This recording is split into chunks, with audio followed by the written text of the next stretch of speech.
Hello बच्चों, स्वागत है आप सब लोगों का समर्पण के YouTube चैनल पर। बच्चों, पिछले लेक्चर में हमने एडिशन के प्रॉपर्टीज के बारे में बात की थी, फिर मल्टीप्लिकेशन मैट्रिक्स को दो मैट्रिक्स को मल्टीप्लाई कैसे करते हैं वो देखा था, ठीक है। और मैंने बोला था कि अगले लेक्चर में हम इससे आगे बढ़ेंगे और बात करेंगे मल्टीप्लिकेशन के प्रॉपर्टीज के बारे में, मल्टीप्लिकेशन के प्रॉपर्टीज के बारे में, मैट्रिक्स के मल्टीप्लिकेशन के प्रॉपर्टीज के बारे में। तो बच्चों इसमें हम वही बात करने जा रहे हैं कि properties of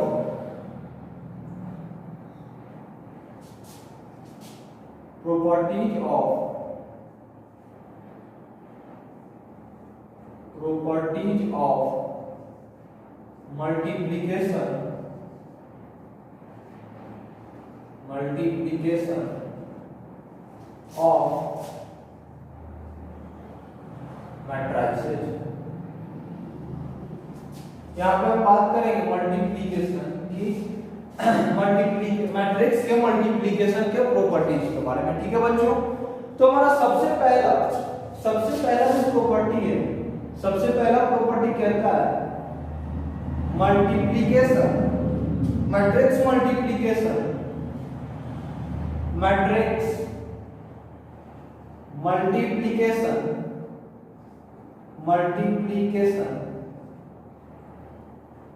is not commutative,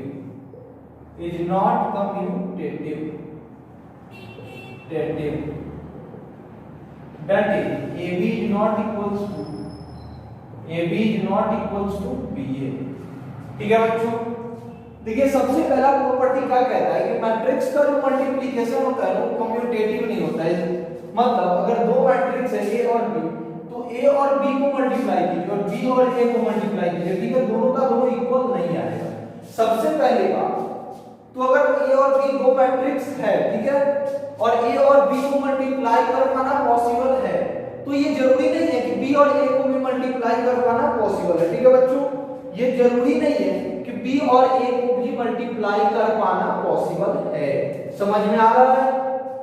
तो देखिए क्यों, तो एक एग्जांपल से देखिए, मैं एक एग्जांपल ले लेता हूं। एक मैट्रिक्स मैंने ले लिया, ठीक है, इसका एलिमेंट है 1 2 3 4 5 6 7 8 9।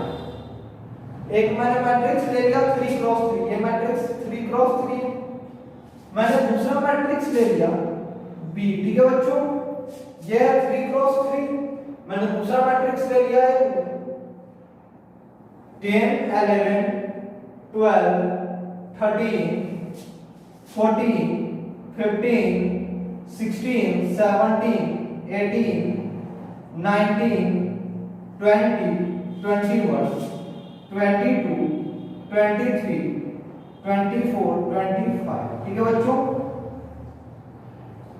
एक मैट्रिक्स मैंने ले लिया 3 क्रॉस 3 और दूसरा मैट्रिक्स मैंने ले लिया 4 क्रॉस 3, ठीक है बच्चों, 4 क्रॉस 3, ठीक है। इसको आप ले लीजिए A, इसको आप ले लीजिए मैट्रिक्स A और इसको ले लीजिए B, ठीक है। देखिए बच्चों यहाँ पर क्या A और B को मल्टीप्लाई कर पाना पॉसिबल है? A और B को मल्टीप्लाई कर पाना क्या पॉसिबल है? नहीं है। A और B को मल्टीप्लाई कर पाना पॉसिबल नहीं है। क्यों नहीं है बच्चों? तो इसका देखिए जरा ध्यान से, इसका जो नंबर ऑफ कॉलम्स है वो इसके नंबर ऑफ रोज के इक्वल नहीं है, वो इसके नंबर ऑफ रोज के इक्वल नहीं है। तो A और B को मल्टीप्लाई कर पाना पॉसिबल नहीं है। AB is not possible, AB is not possible। क्या B और A को मल्टीप्लाई किया जा सकता है बच्चों? B और A को मल्टीप्लाई किया जा सकता है? नहीं, B और A को भी मल्टीप्लाई नहीं किया जा सकता है। B और A को भी मल्टीप्लाई नहीं किया जा सकता है। क्यों नहीं किया जा सकता है? कि देखिए मैट्रिक्स B में नंबर ऑफ कॉलम्स कितने हैं? नंबर ऑफ, बच्चों यहाँ पे ये मैट्रिक्स में हमारा 4 क्रॉस 4 है, सॉरी मैंने गलती से 4 क्रॉस 3 लिख दिया, ठीक है। जरा ध्यान से देखिए कि ये जो A और B को मल्टीप्लाई कर पाना पॉसिबल नहीं है। अच्छा अब क्या बताइए, B और A को मल्टीप्लाई कर पाना पॉसिबल है? BA is also not possible, ठीक है बच्चों। तो ये तो जो हमारा केस हो गया इसमें ए बी और बी ए कोई भी पॉसिबल नहीं है, ठीक है बच्चों। लेकिन अगर मैं थोड़ी देर के लिए ये वाला मिटा दूं, ठीक है, ये वाला मिटा दूंगा जैसे ही मैं, तो मैट्रिक्स जो है बन जाएगा 4 क्रॉस 3, मैट्रिक्स बन जाएगा 4 क्रॉस 3।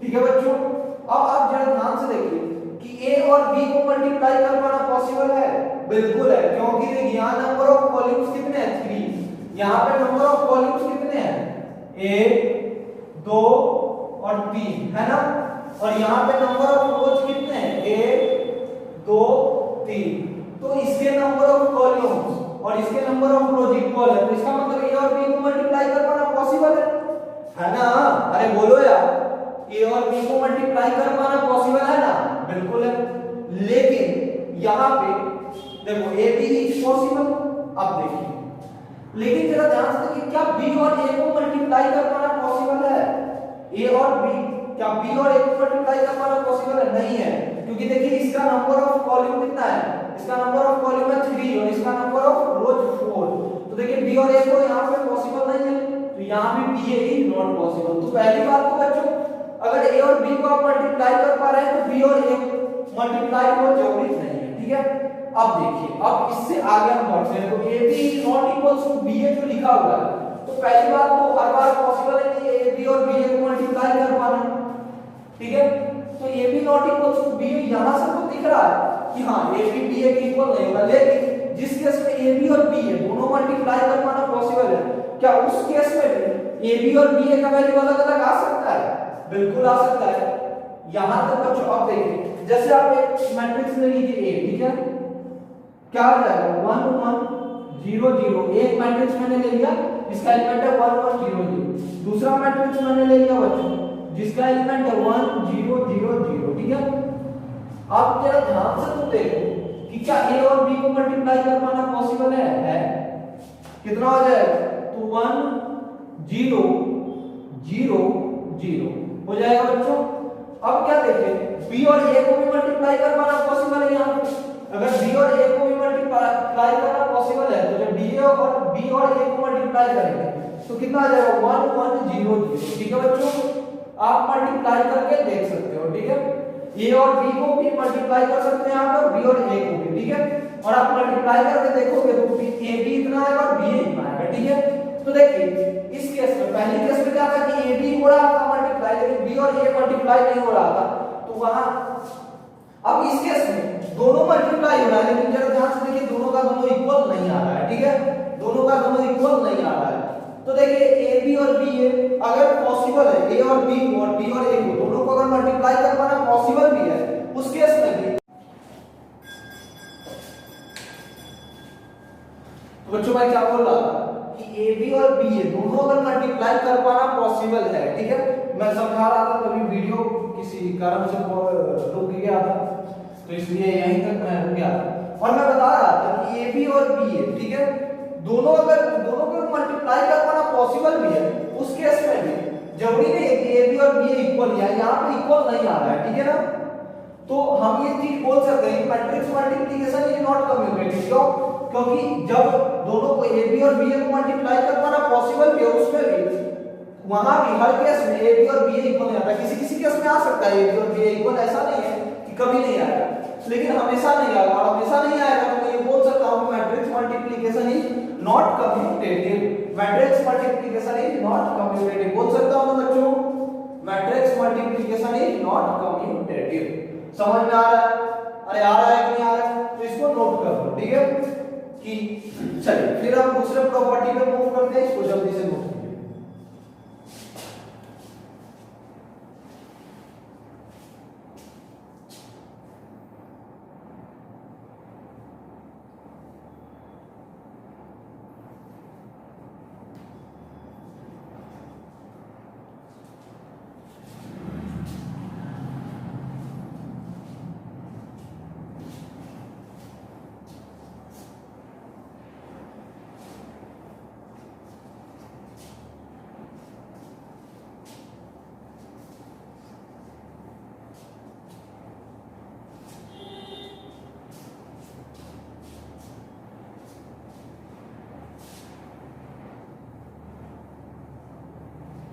तो बच्चों अब हम बात करते हैं दूसरे प्रॉपर्टी के बारे में, ठीक है, तो पहले मैं लिख देता हूं फिर समझाऊंगा कि दूसरा प्रॉपर्टी क्या है?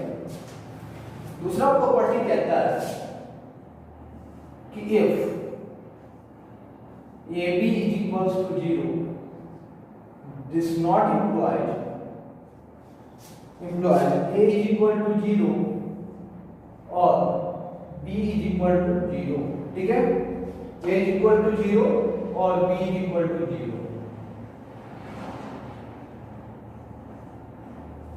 बच्चों देखिए मैट्रिक्स के केस में, ठीक है, अगर दो मैट्रिक्स, देखिए यहाँ पे दो मैट्रिक्स है A और B, here where A and B are two matrices, where A and B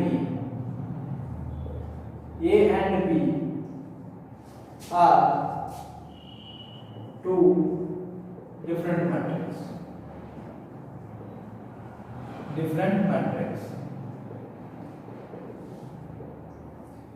ठीक है बच्चों, क्या है कि अगर दो मैट्रिक्स है A और B, ठीक है, और उनका प्रोडक्ट एक जीरो मैट्रिक्स आ जाता है, AB इक्वल्स टू 0 का मतलब है जीरो मैट्रिक्स। दो मैट्रिक्स है A और B, अगर उनका प्रोडक्ट जीरो मैट्रिक्स आ जाता है, जिसका बिल्कुल हमें ये मीनिंग नहीं निकालना है कि या तो A जीरो मैट्रिक्स होगा या फिर B जीरो मैट्रिक्स होगा, ठीक है बच्चों। हाँ, अगर A जीरो मैट्रिक्स हो जाए, A और B में से कोई एक जीरो मैट्रिक्स हो जाए, तो AB का प्रोडक्ट जीरो मैट्रिक्स आएगा, लेकिन इसका ये मतलब नहीं है कि या तो अगर दो मैट्रिक्स का प्रोडक्ट जीरो आ जाए, इसका बिल्कुल ही ये मतलब हम नहीं निकालेंगे कि कोई एक मैट्रिक्स जीरो हो। कोई एक मैट्रिक्स जीरो हो भी सकता है, नहीं भी हो सकता। क्यों? मैं एक एग्जांपल देता हूं, देखिए बच्चों, जहां ले कि मैट्रिक्स A दिए हुए, मैट्रिक्स A है 1 1 2 2, ठीक है, एंड और मैट्रिक्स B है बच्चों हमारा -1 1 1 -1, ठीक है। देखिए A और B दो मैट्रिक्स है और दोनों में से कोई भी आपका जीरो मैट्रिक्स तो नहीं है। A और B दो मैट्रिक्स है, लेकिन दोनों में से कोई भी आपका जीरो मैट्रिक्स नहीं है। अब देखिए A और B का प्रोडक्ट निकालिए, A और B का प्रोडक्ट निकालिए, कितना आ रहा है? 0 0 0। तो जरा ध्यान से देखिए, AB तो एक जीरो मैट्रिक्स आ गया, लेकिन A और B जीरो मैट्रिक्स नहीं है। तो अगर दो मैट्रिक्स का प्रोडक्ट एक जीरो मैट्रिक्स है, तो हमें बिल्कुल ये मतलब नहीं निकालना है कि या तो A जीरो मैट्रिक्स होगा या B जीरो मैट्रिक्स होगा, ठीक है। अगर A और B दोनों जीरो मैट्रिक्स नहीं भी है, फिर भी प्रोडक्ट जीरो आ सकता है। समझ में आ रहा है ना? यहाँ इस एग्जांपल से आपका क्लियर हो गया होगा, ठीक है बच्चों। अब देखिए एक दो नोट है, ठीक है, तो नोट मैं लिख रहा हूं कि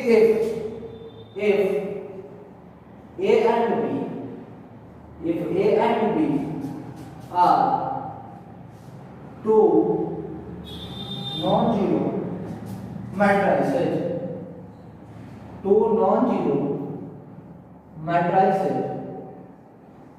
ठीक है, then if A and B are two non-zero matrices such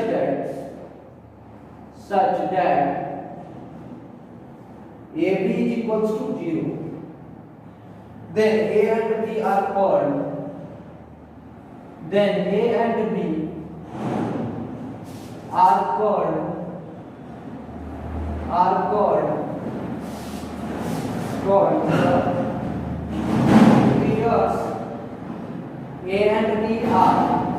the divisors of the divisors of 0, ठीक है। जीरो मतलब जीरो मैट्रिक्स, ठीक है, जीरो मैट्रिक्स। देखिए बच्चों,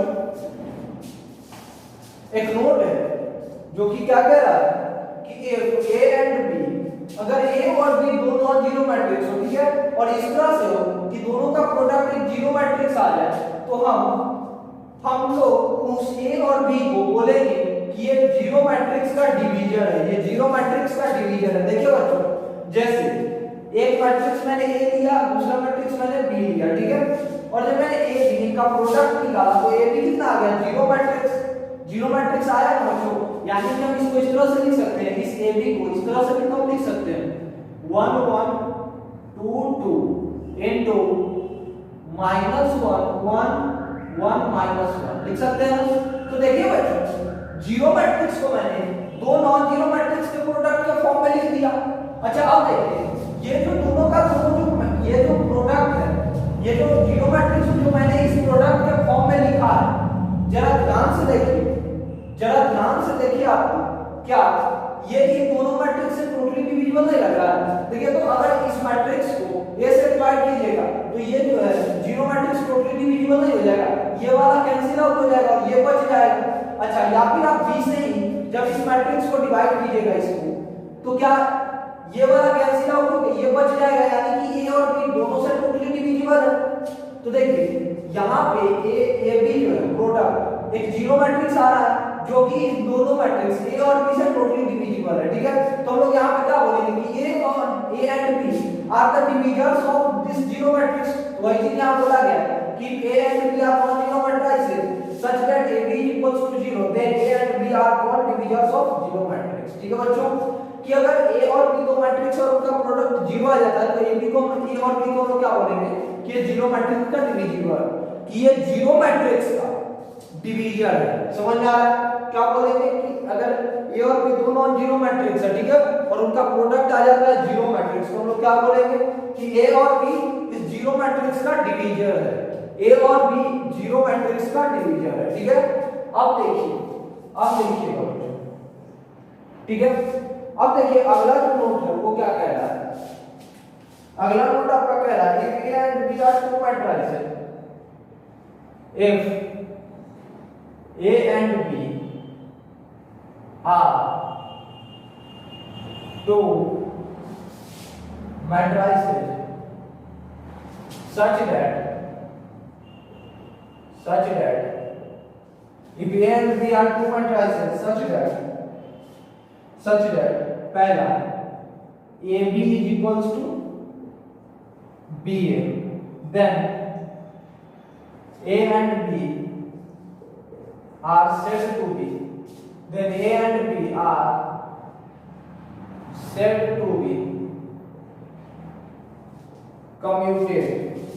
commute, then A and B are said to be commute।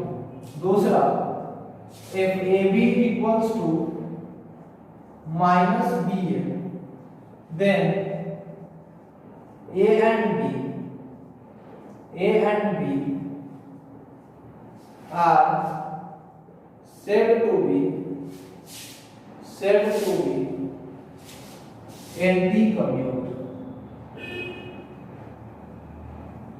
anti-commute।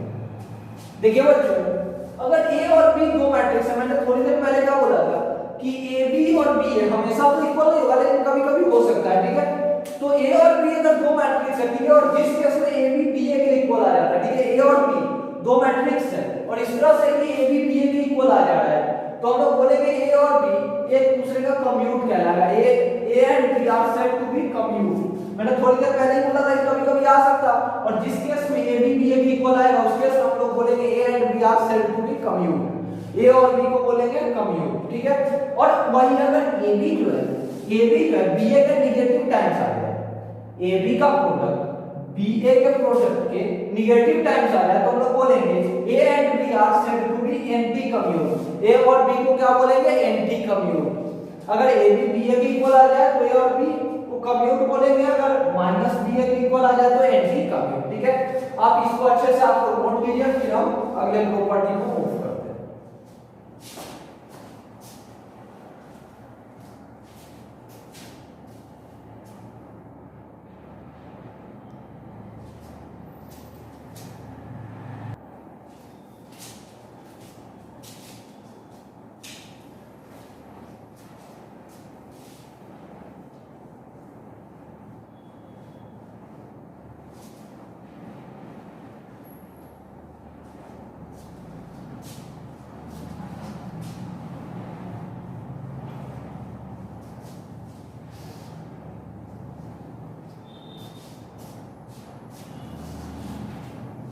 अब बच्चों अगले नोट पे मूव करते हैं। ठीक है, तो तीसरा हमारा जो है तीसरा जो प्रॉपर्टी है, सॉरी नोट करें, प्रॉपर्टी पे मूव करते हैं। अब तीसरे प्रॉपर्टी पे मूव करते हैं, और तीसरा जो प्रॉपर्टी है हमारा वो क्या है, matrix multiplication.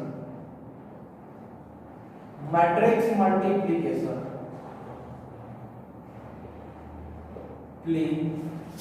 Matrix multiplication is associative. ठीक है। और चौथा जो है हमारा वो है कि matrix multiplication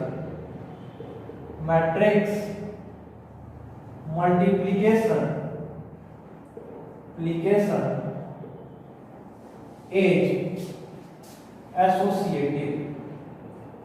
associative. Matrix multiplication is associative. बच्चों देखिए जरा ध्यान से, तीसरा क्या है, तीसरा जो प्रॉपर्टी वो कह रहा है कि matrix multiplication is associative. Associative की बात हम तब करते हैं जब तीन मैट्रिक्स हो। सबसे पहले तो एसोसिएटिव की बात ये स्टार्ट कब होगी जब तीन मैट्रिक्स हो। हम मान लेते हैं कि यहाँ पे हमारा तीन मैट्रिक्स है, ठीक है। Let A B and C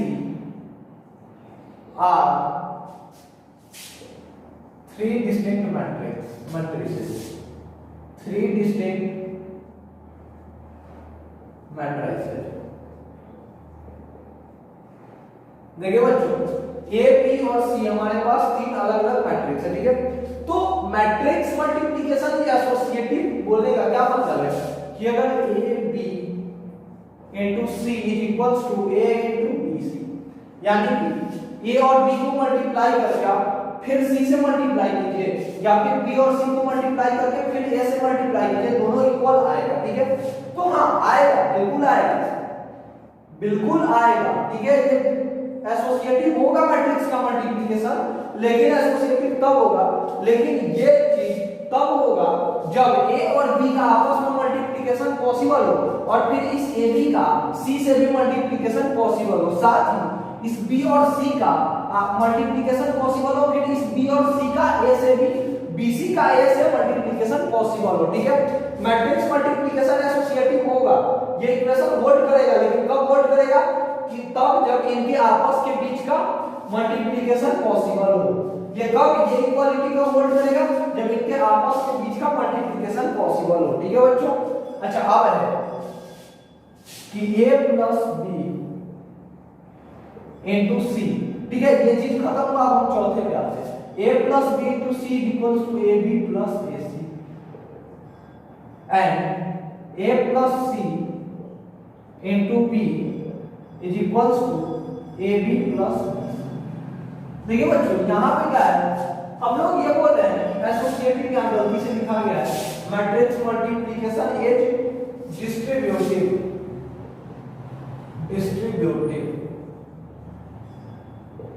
distributive कहने का मतलब है a प्लस b को आप c से मल्टीप्लाई कर रहे हो, ठीक है, या फिर a को b से मल्टीप्लाई करके और a को c से मल्टीप्लाई करके ऐड कर दे रहे हो, ठीक है। तो दोनों का वैल्यू इक्वल ही आएगा, ठीक है, दोनों अलग नहीं है, सेम आएगा।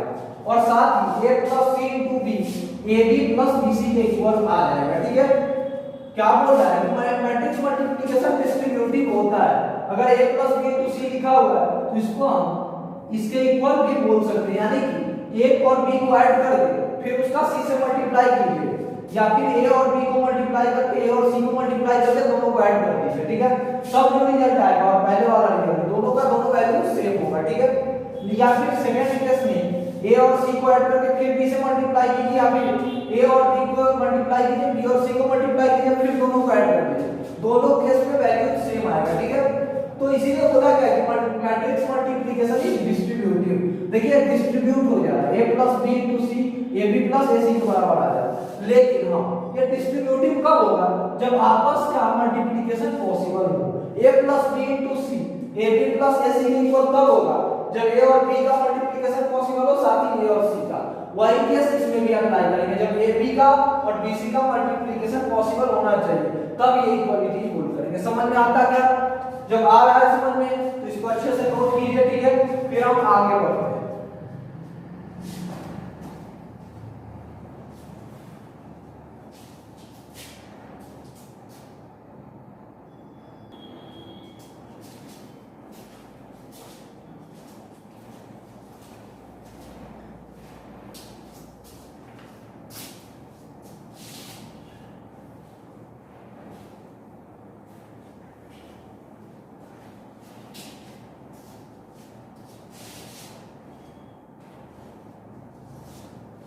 तो बच्चों प्रॉपर्टी ऑफ मल्टीप्लिकेशन हमारा एंड हो चुका है।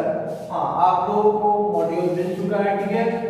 मॉड्यूल आप में से बहुत लोग लेके जा चुके हैं यहाँ से, ठीक है। जो लोग नहीं लेके जा चुके हैं ले जाइएगा, या फिर अगर नहीं होगा तो बताएंगे, हो सके तो मैं ग्रुप में डाल दूंगा, ठीक है, मॉड्यूल का पीडीएफ।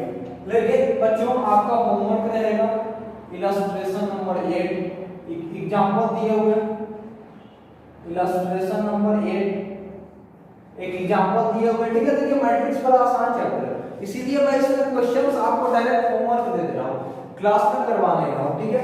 इलस्ट्रेशन नंबर 8 आप लोग बना लीजिएगा, एक एग्जांपल है दिए हुए मॉडल में, जिसको आप लोगों को बना लेना है, ठीक है। इसका सॉल्यूशन भी दिए हुए, उसके बाद आपके लिए होमवर्क रहेगा आपके खुद से करने के लिए, ठीक है। डू योरसेल्फ 3, ठीक है, डू योरसेल्फ 3, डू योरसेल्फ 3, ठीक है। इतना आपका होमवर्क रहेगा, इतना आपका होमवर्क, ठीक है। अब इससे आगे बढ़ते हैं, ये होमवर्क आप लोग कर लीजिएगा। अब हम थोड़ा आगे बढ़ते हैं।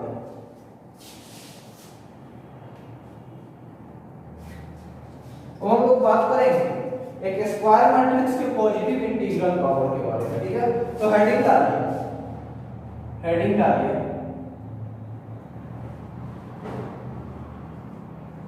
पॉजिटिव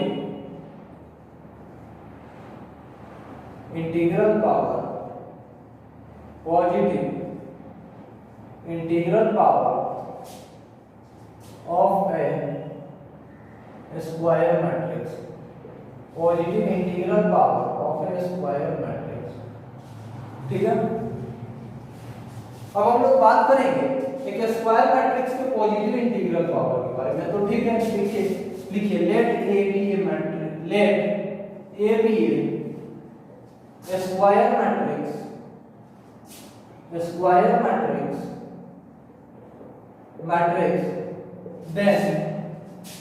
then a की power n is equals to a into a into a into a into n times, ठीक है बच्चों।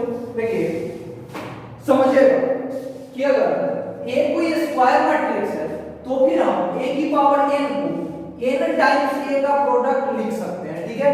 अगर a कोई स्क्वायर मैट्रिक्स है तो a की पावर n को, जहां n क्या है, कोई पॉजिटिव इंटीजर है, वेयर, या फिर मैं नीचे लिख ही देता हूं, वेयर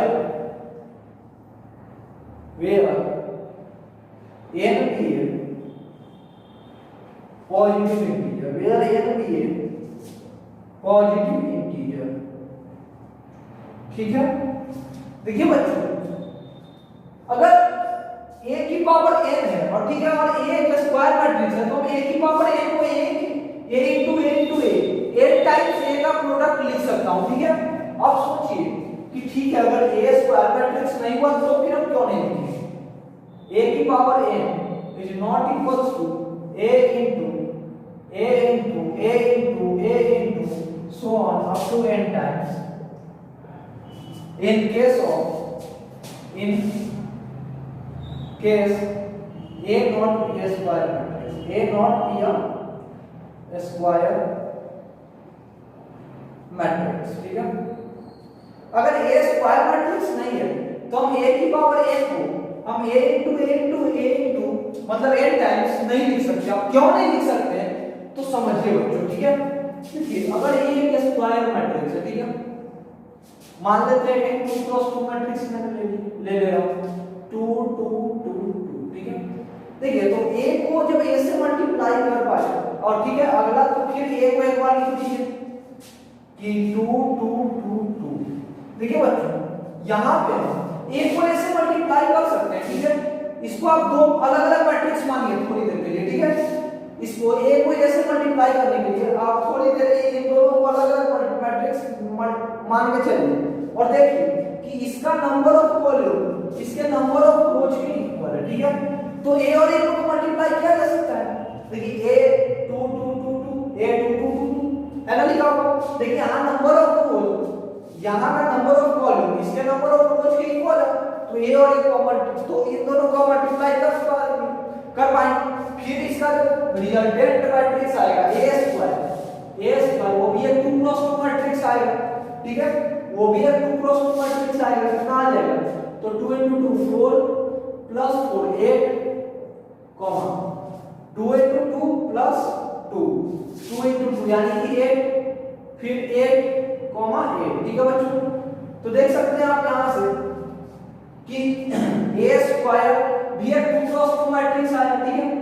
फिर इसमें हम a को मल्टीप्लाई कर सकते हैं, इसमें हम अगेन a को मल्टीप्लाई कर सकते हैं। तो देखिए अगर a एक स्क्वायर मैट्रिक्स है तो हम a को n टाइम्स मल्टीप्लाई कर सकते हैं, ठीक है। हमारे लिए a को n टाइम्स मल्टीप्लाई कर पाना पॉसिबल है, ठीक है। इसीलिए हम a की पावर n को a into a into a into n times लिख देते हैं, ठीक है। लेकिन अगर a एक स्क्वायर मैट्रिक्स नहीं हो, ठीक है, a एक स्क्वायर मैट्रिक्स नहीं है, तो मान लीजिए एक 3 क्रॉस 2 मैट्रिक्स है, तो 1 2 3 4 5 6 7 1 2 4 5 6 7, ये देखिए यहाँ पे 3 क्रॉस 2 मैट्रिक्स आ गया। अब जरा ध्यान से देखिए, एक बार फिर से एक को लिखिए यहाँ कितना आ जाएगा 1 2 4 5 6 7। अब क्या देखिए इन दोनों को मल्टीप्लाई कर पाना पॉसिबल है, जरा ध्यान से देखिए।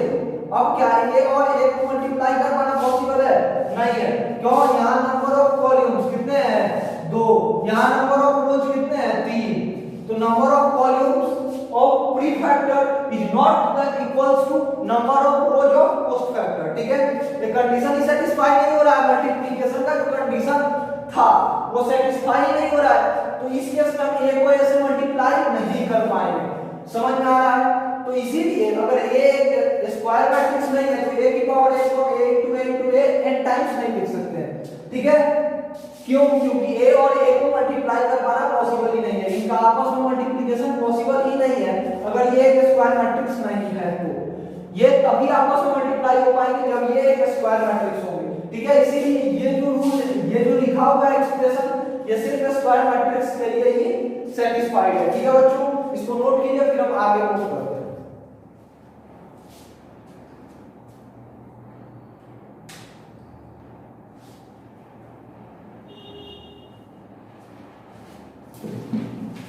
चलिए आपको स्क्रीन को पॉज करके नोट कीजिएगा, मैं भी जाने जा रहा हूं।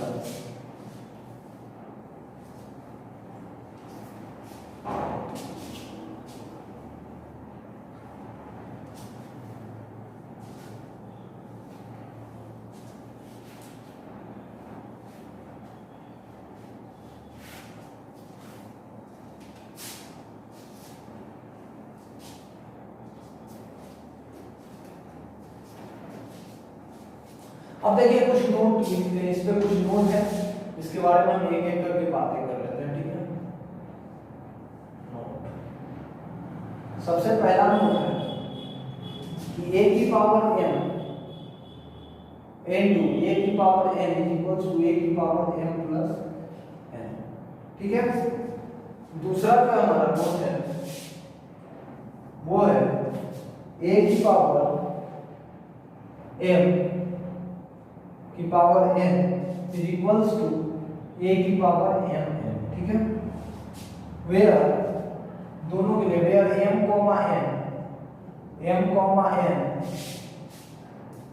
belongs to natural number, ठीक है। समझिए दोनों नोट्स को आप लोग अच्छी तरह से समझिए।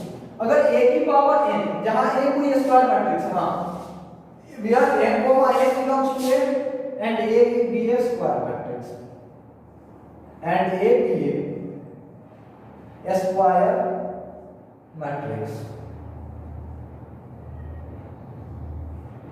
ठीक है।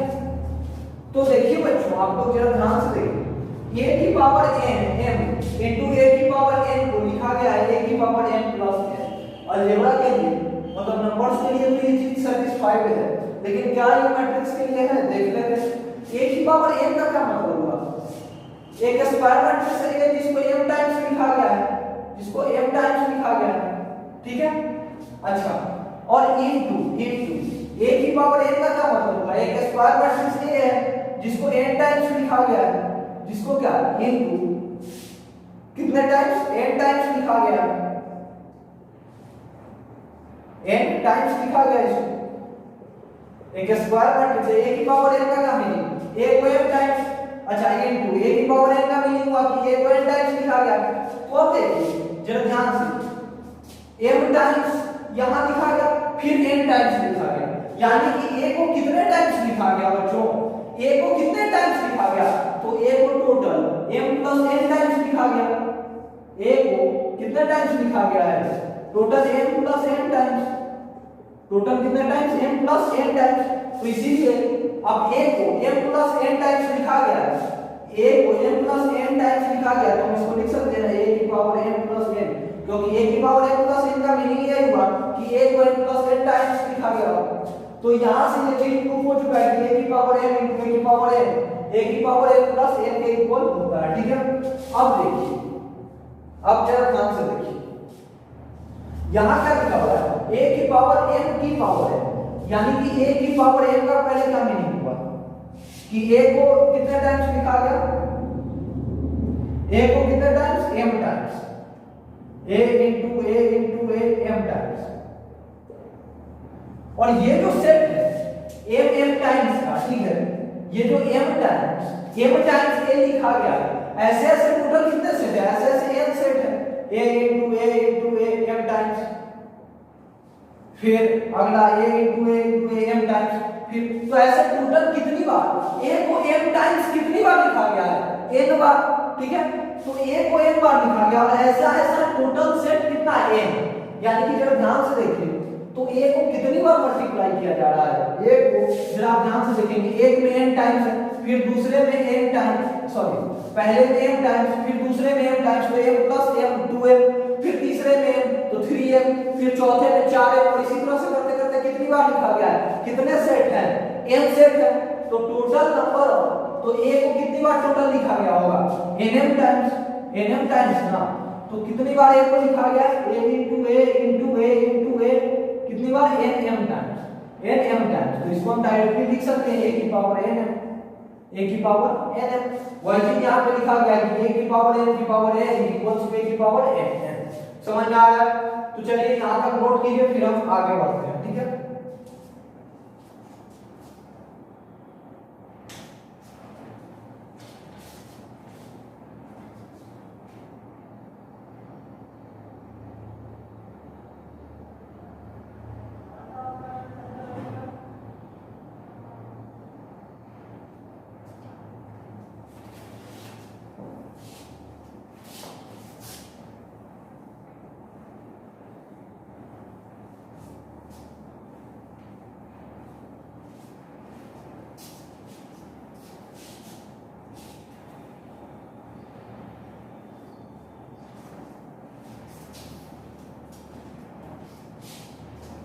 चलिए तो देखते हैं, हम अगले नोट पे बात करते हैं, ठीक है। अगला नोट है, क्या कह रहा है, if a and b are square matrices, if a and b are square matrices, then sorry, if a and b are square matrices of same order,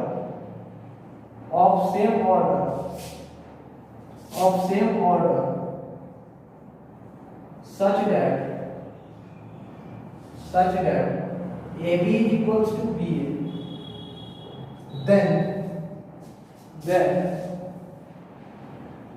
A plus B की power n is equals to nc0 a की power n plus nc1 a की power n minus 1, b की power 1 plus nc2 a की power n minus 2, b की power 2 and so on, ncn a की power 0 b की power n, ठीक है बच्चों। और एक अंत में आखिरी note, for a matrix I,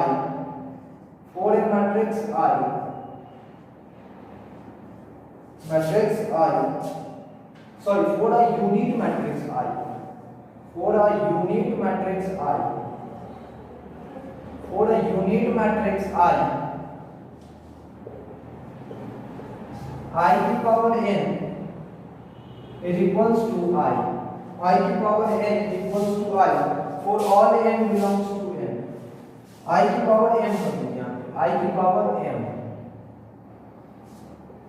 for all m belongs to n, for all m belongs to n।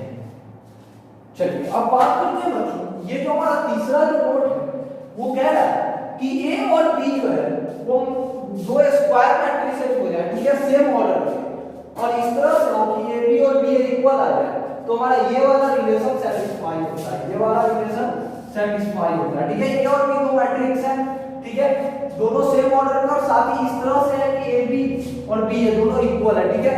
तो हम कहेंगे कि A प्लस B की पावर n बाइनोमियल एक्सपेंशन, हम लोग x प्लस y दो नंबर्स का बाइनोमियल एक्सपेंशन पढ़े थे।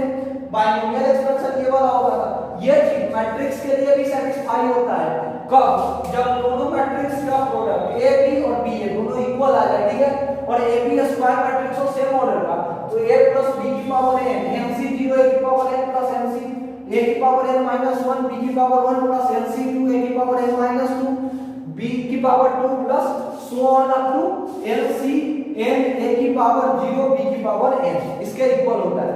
a और b दो स्क्वायर मैट्रिक्स हो सेम ऑर्डर के, साथ ही a b b a के इक्वल आ जाए, तो ये वाला जो है कंडीशन होल्ड करता है, ये कंडीशन सेटिस्फाई होता है, ठीक है।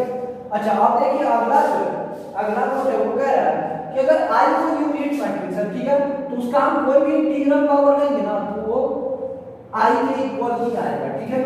यानी कि किसी भी हम यूनिट मैट्रिक्स का कोई भी पॉजिटिव इंटीग्रल पावर ले लें, ठीक है, यानी कि यूनिट मैट्रिक्स का हम कोई भी नेचुरल पावर ले लें तो वो मैट्रिक्स वो रिजल्टेंट होगा अगेन वो यूनिट मैट्रिक्स खुद ही आ जाएगा, ठीक है।